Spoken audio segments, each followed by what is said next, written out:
All right, let's jump right in. Today, we are diving deep into one of the most iconic, most fascinating creatures in all of mythology, the centaur.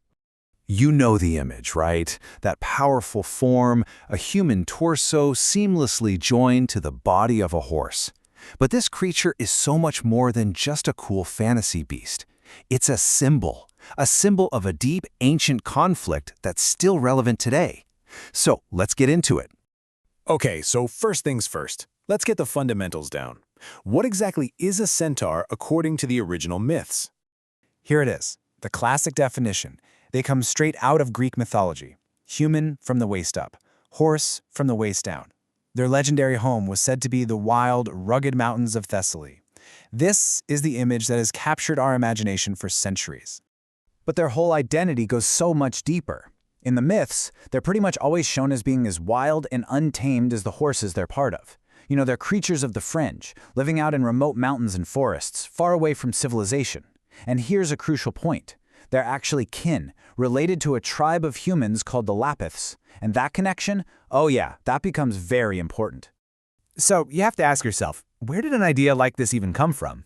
Well, the origins are this really amazing mix of a juicy, divine scandal and a surprisingly practical, down-to-earth theory.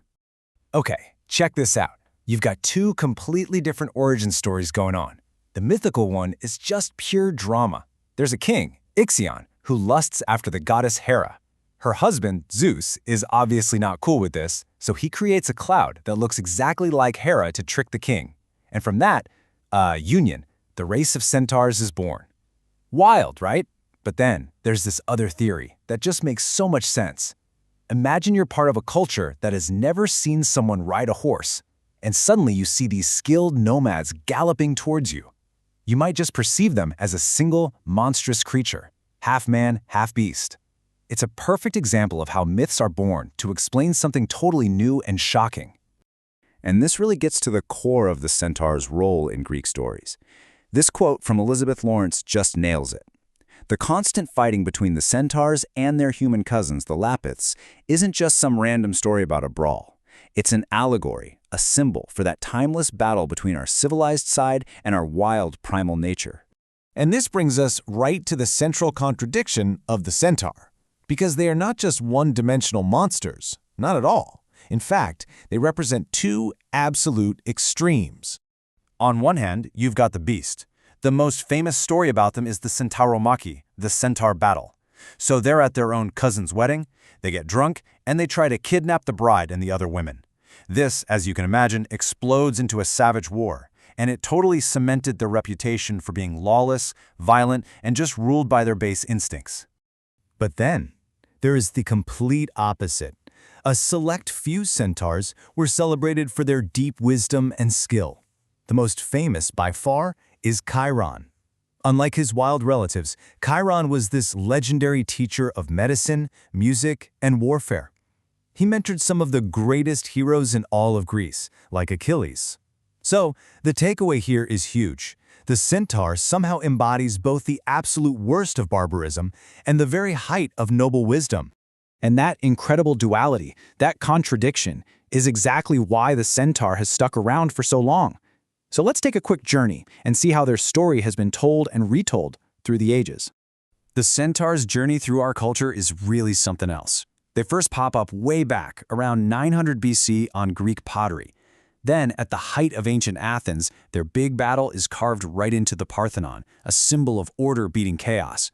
Flash forward 1,000 years, and Dante puts them in the Inferno as guards for the violent.